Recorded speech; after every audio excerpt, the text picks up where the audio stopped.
Well, I finally got it working. This is the third iteration.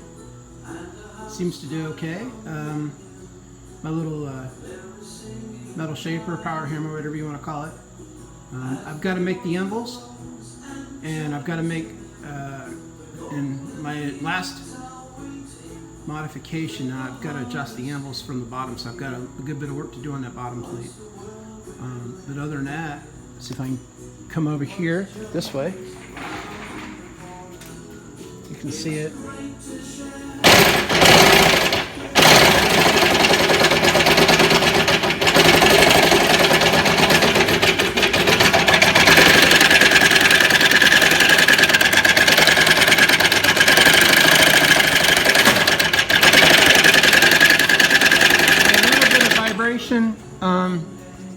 Not real bad comparatively speaking to what it was when I started, but got a good bit more work to do on it. I got to make the anvils. I made this. I'm restoring a TR3, and I couldn't afford the parts, so I had no idea that the rear apron was $1,400 when I started the project. So I'm gonna make one. We'll see how this turns out, right? I'll update this when I've got some more. The purpose of making it was doing that. I'm going to make my dies, my thumb dies. I've got a little CNC. The other thing I need to do is, if you noticed, I've come over here to the trunk.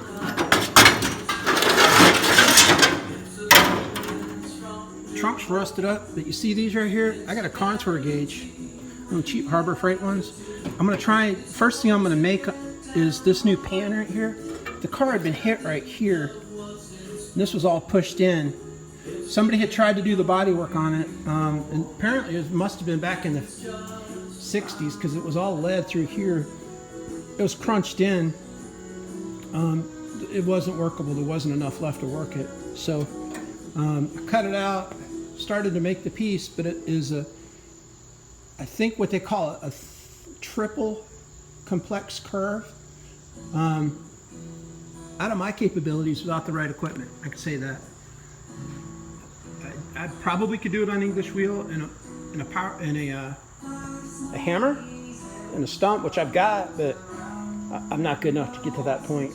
So I've watched somebody do it with finger dies, shrinking dies. So I'm going to make the machine in the shrinking dies and see what I can do. But my spare tire cover, that's next. And then I'm going to make this trunk pan piece, which is another, it's available, but I want to say it's about $450 or more for that trunk pan piece.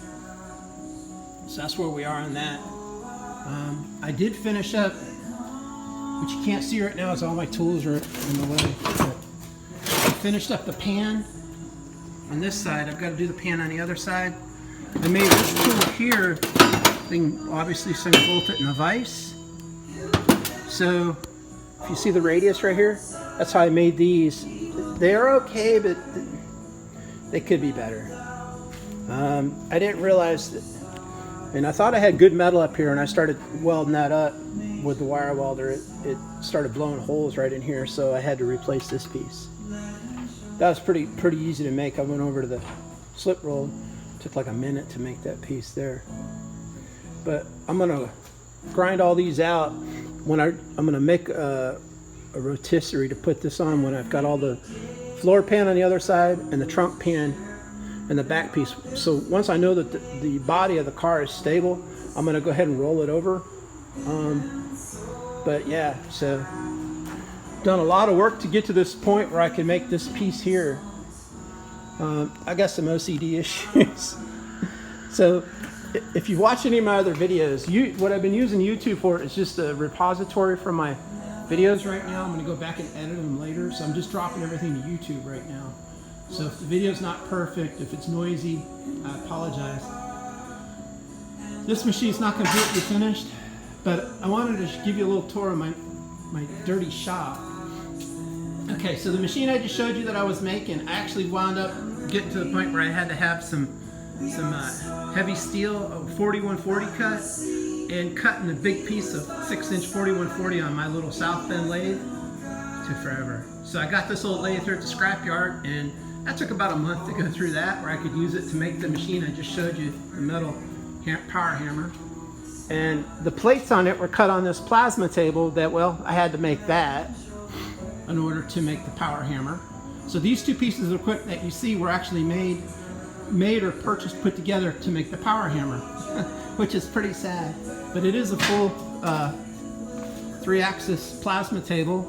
I'm using Mach 3. I've used it on other CNC conversions. I've done conversions on a Bridgeport Boss 5, or yeah, Boss 5s and Boss 6s. I did a Discovery 308.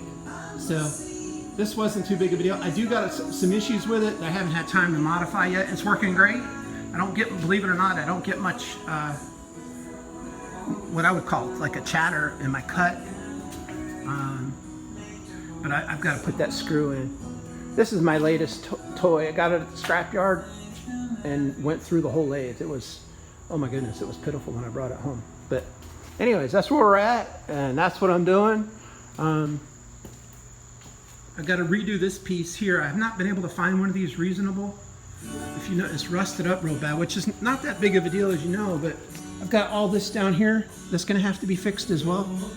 So anyways, as soon as this is up, well, we can get this off. Once I got it stabilized, then I'm going to go ahead and pull the body off.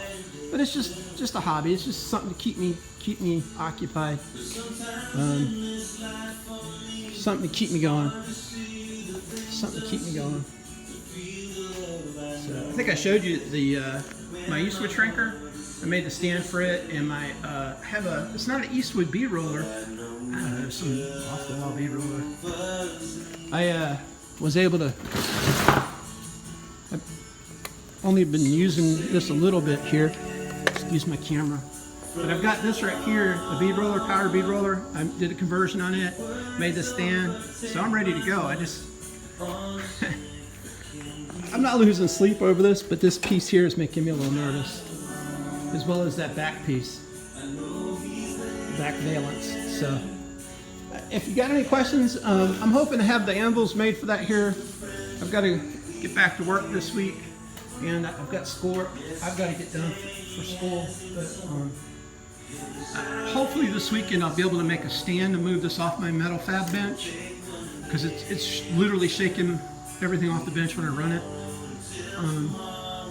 and have the anvils made. So I'll post another video next week. Hopefully you get to see it running. But I do want, the first anvil I make is going to be to make that back pan, because my friend comes back from out of town next week, and he's going to help me turn the car around. I can't move it by myself. It's just, I got a frame jig that I made underneath, and it's just made it so heavy that I can't move it. So when I got this other body here, I probably didn't need the frame jig anymore, but just to be on the safe side, I went ahead and set it on the jig. Once I get all of the inner sheet metal stabilized, then I can go ahead and pull the body off. I'm gonna make a rotisserie, put the body on the rotisserie, and then take the frame. The frame that's on this is not that bad. The one I was gonna originally use was pretty rough. So just keep looking on Facebook Market. You will find something eventually cheap, right? So here we go. Got a lot to do. I do a couple hours a week here and there when I get time. I don't want to take away from my other stuff that are more important. Figured I'd post this. People have been following, got a few friends following me. So thanks for watching. I look forward to getting something up there for you next week. Have a good one. Bye-bye.